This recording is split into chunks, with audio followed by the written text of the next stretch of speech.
It feels crazy to call this a throwback clip already, but it kind of is. It was from 2012, so I guess it is.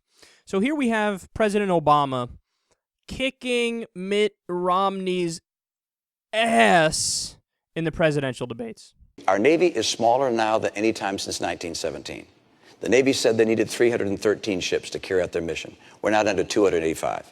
We're headed down to the low 200s if we go through with sequestration. That's unacceptable to me.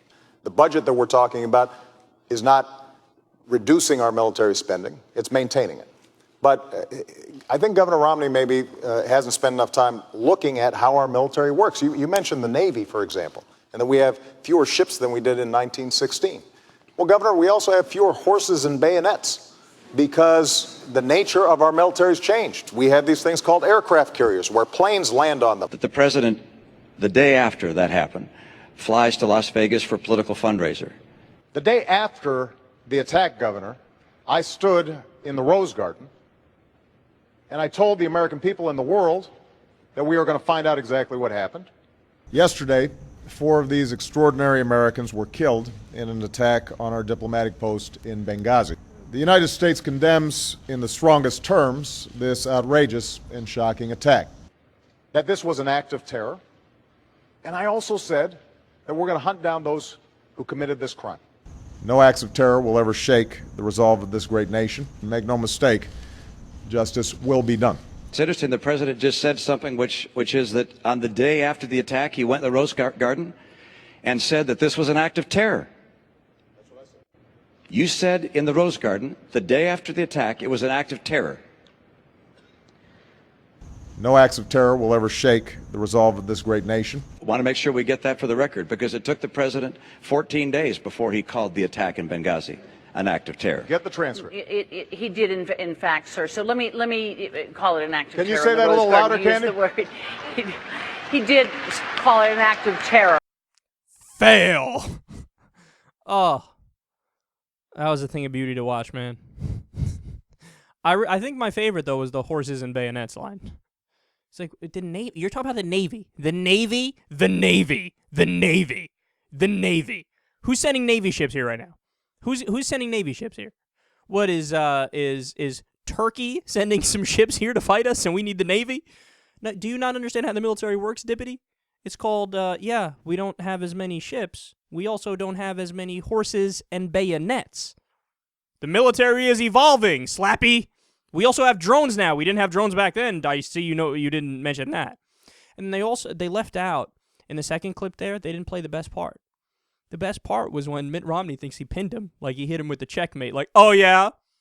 You called it an act of terror the day after? You sure? Gotcha! And what does Obama say?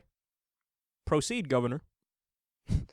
As in, yes, bitch, I did! Roll the tape. See, that's the thing. When you're so deep in that right-wing bubble, like Mitt Romney apparently was, you're so busy listening to Rush Limbaugh, Sean Hannity, Fox News, you're going, well, I don't think he called it an act of terror because all the right-wing media has been telling me for weeks he didn't call it an act of terror the day after, even though he did. So you're so deep in that bubble, you think you're right, even though you're 100% wrong. That's the problem with being in the right-wing bubble. And then also, might I add, there was a massive investigative report that the New York Times did with boots on the ground in Libya, and they confirmed everything the Democrats and Obama said about the attack the day after. How they said, oh, it was because of this video, and there were protests about it, and it led to an attack. That's exactly what happened. That's exactly what happened. I was even skeptical directly after. But it turns out that's the truth, based on the investigative report. But look, the main reason I'm playing you this is because I actually think that hurts us being the Democrats and us being the United States of America. Because when you have an opposition party that's so stupid and so ridiculous and so lacking in any actual challenge, well, then you have Democrats like Obama who can crush like that, and then he gets elected, and how does he govern? He governs like a center-right kind of guy. He's a corporatist, he's pro-establishment, right, and pro-Wall Street, and every once in a while he throws a liberal bone out there. Sounds kind of dirty to say that, but you know what I mean. Okay, we'll fight a little on gay marriage. There. Now get the fuck away, progressives. And it's like, okay, well, one thing, but on the other things, you fucking did all the Republican policies, right? So even your fucking healthcare plan is a Republican policy. Dodd-Frank, the financial reform, is massively watered down in so many loopholes. But that's the thing, because there's no good opposition party from the Republicans, and they're not at all actually in favor of the American people, and the Democrats come along and they say, well, what are you going to do, vote for the other guy? I'm going to fuck you over. I'll fuck you over a little less, though, so vote for me. It's a sad thing, man. It's a sad thing. I'd rather see debates that are more evenly matched and two parties that actually represent the people more. But I'm dating myself by thinking that the only way that's going to happen is when we actually get money out of the political system and we get better candidates that actually represent us.